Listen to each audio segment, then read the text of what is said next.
देख रहे हैं सिटी इंडिया न्यूज चैनल हक की आवाज।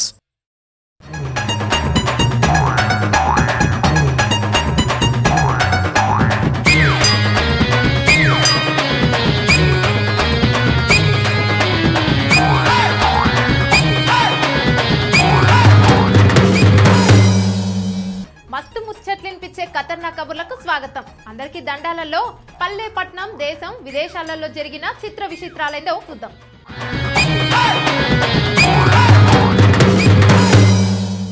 కరోనా రోగుల దగ్గరికి పోవాలంటే అందరిలో వణుకు పుడుతుంది. అయితే ఓ మాయలేడి కాదు కిలాడి దొంగతనం చేసేందుకు కరోనాను ఖతం చేస్తానని మాటలు చెప్తుంటే మామలొచ్చి ఆమెకు చక్కనైన వైద్యం చేసిండ్రంట.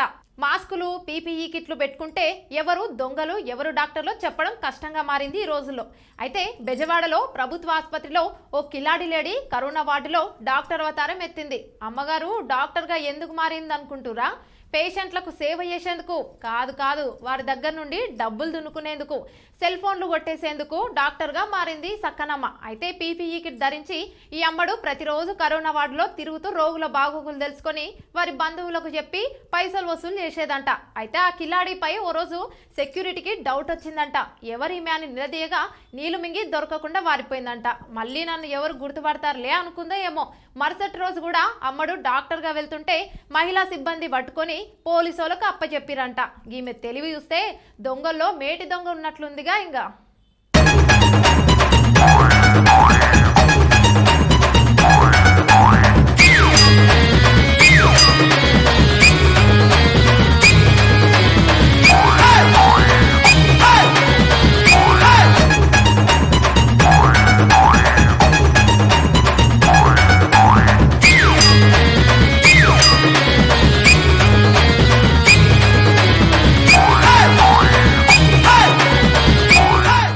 ట్రంప్ సార్కి మరోసారి కోపం వచ్చిందల్లో ఈ పారి ఎవరో కాదు, రష్యా చైనాతో పాటు మనపైన కూడా కాక గరం అయ్యిండు. ఎందుకంటే కాలుష్యాన్ని నియంత్రించడంలో ఏమాత్రం పట్టించుకోవట్లేదని పెద్దన్న ఫైర్ అవుతుండు.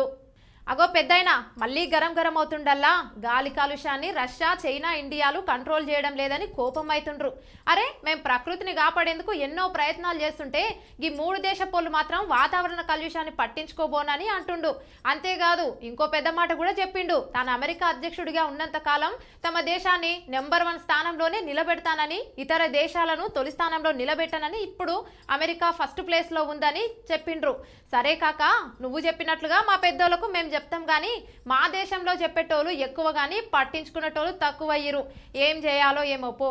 అయితే మా సీఎం కేసీఆర్ సార్ మాత్రం హరితహారం పేరుతో కాలుష్యాన్ని కంట్రోల్ చేసేందుకు ప్రయత్నిస్తుండు. కరోనా కష్టకాలంలో పేదలను ఆదుకుంటూ రీల్ హీరో కాస్త రియల్ హీరో అనిపించుకుంటూ మన సోదుసునన్న.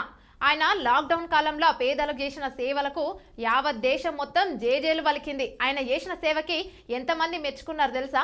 ఇప్పుడు గీన గురించి ఎందుకు అనుకుంటున్నారా? అయితే ఈ చిత్రం చూడు ఒకసారి. కరోనా కాలంలో విధించిన లాక్డౌన్ తో పలు ప్రాంతాలు చిక్కుకుపోయిన వాళ్ళను సొంతూలకు పోయేందుకు సాయం చేసి మన సోదు సుదన్న పేదల పాలిట దేవుడయ్యిండు. దేశ ప్రజలకు ఆదర్శప్రాయంగా అయ్యిండు. అయితే ఆయన చేసిన సేవకు కృతజ్ఞతలు తెలిపిన వీడియో క్లిప్పులను ఓ టీవీ ఛానల్లో సోను సూద్ కు చూపించిండ్రు. వాటిని చూస్తూ భాగోద్వేగానికి గురైన సోను సుదన్న కంటదడి పెట్టిండు. తాను కూడా ఒకప్పట్లో వలస వెళ్ళినప్పుడు ఇట్లనే కష్టాలు పడ్డాడని, అందుకే ఇట్లా కంటతడి పెడుతున్నానని చెప్పిండు. ఇందుకు సంబంధించిన వీడియోను ఆ టీవీ ఛానళ్ళు తమ ఇన్స్టాగ్రామ్ ఖాతాల్లో పోస్ట్ చేసిరు. అయితే ఇవాళ సోను సూద్ అన్న పుట్టినరోజు దేశవ్యాప్తంగా ఆయన అభిమానులు పేదలకు వైద్య సేవలు కూడా అందిస్తున్నారు.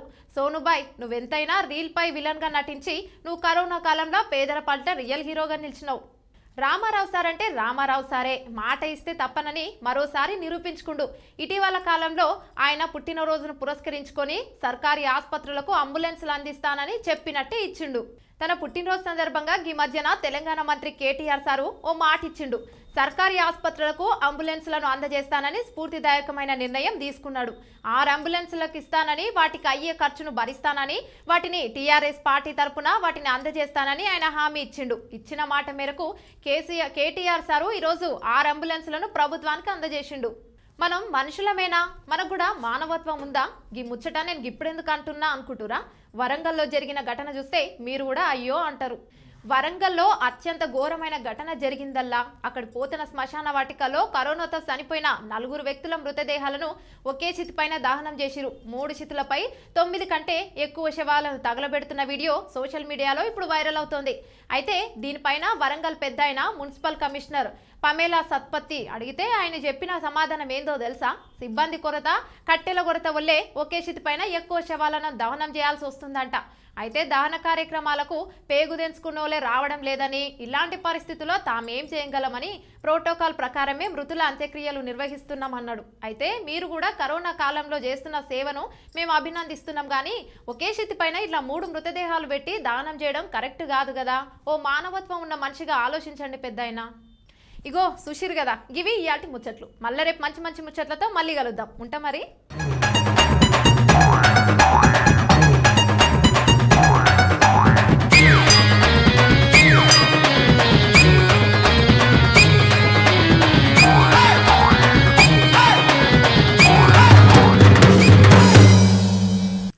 दोस्तों, अगर आपको हमारी न्यूज़ और एंटरटेनमेंट तमाम प्रोग्राम पसंद आते हैं तो फिर लाइक करें, शेयर करें और सब्सक्राइब करें। और हाँ, बेल आइकॉन दबाना ना भूलें ताकि आप हमारी हर न्यूज़ और हर एंटरटेनमेंट प्रोग्राम से अपडेट रहें। देखते रहिए सिटी इंडिया न्यूज़, हक की आवाज़।